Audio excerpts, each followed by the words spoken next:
Sveiki, su jumis rašytojas Andrius Pauliukevičius ir šalia manęs yra, prisitikite, prašau. Treneris Alfredas Lifšicas. Alfredas Lifšicas yra kovinio sporto treneris, aš esu kultūrizmo treneris, Alfredas kovinio sporto. Alfredai, aš turiu tau kelis klausimus apie kovinį sportą.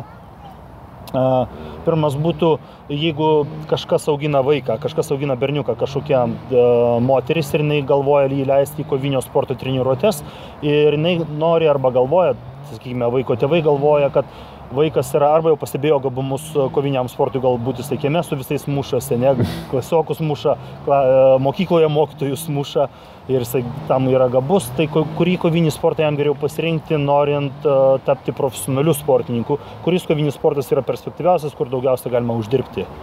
Na, klausimas šitoje vietoje yra paprastas ir atsakymas dar paprastesnis. Ta sporto šaka yra MMA. Bet didžiausia mano problema, su kuria susiduria jauni tėveliai, tai kad yra kovinis sportas, yra kovų menai ir tarp jų riba yra ganėtinai smulki ir žmonės to neatskiria. Iš esmės, atskirti kovų menus nuo kovinio sporto yra paprasta.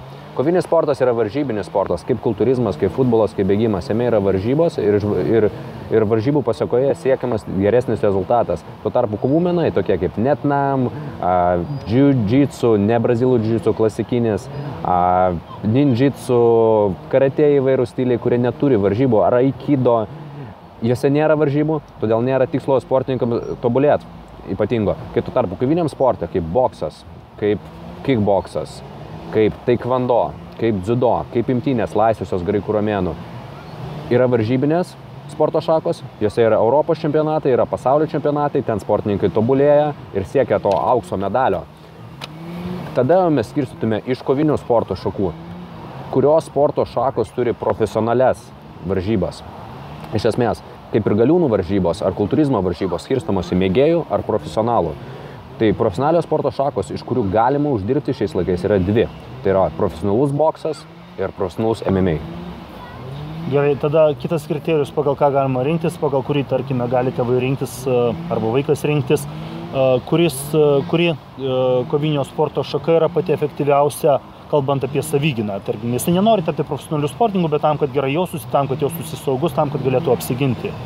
Šitoj vietoj irgi atsakymas yra paprastas. Bokse yra naudojamos tik rankos. Taekwondo yra naudojamos tik kojos, rankų šiek tiek darbo yra, bet praktiškai jo nėra.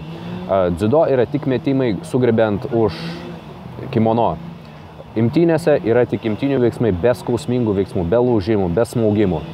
MMA sporto šakoj yra viskas. Tai visos kitos sporto šakos galima būtų įvardinti kaip 1/4, 1/2 MMA sporto šakos. Tuo tarpu MMA sporto šaka yra pilna kova. Joje tu išmoksi ir smūgiuoti rankomis, ir kojomis, ir imtyniauti, ir atlikinėti vieną kitą skausmingą veiksmą. Todėl savigynai šis kovinis sportas yra pats efektyviausias.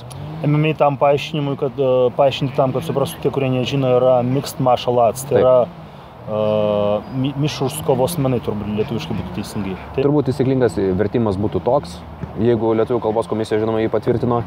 Tai yra mišrūs kovos menas, jame yra visas galimas veiksmų arsenalas. Yra taisyklės, aišku, apribotos, negalimi dūriai į akis, smūgiai į galinę nugaros dalį. Yra technikos apribojimai, tačiau technika paimta iš absoliučiai visų kovinių sportų. Gerai, ačiū tau už atsakymus. Ačiū už laiką.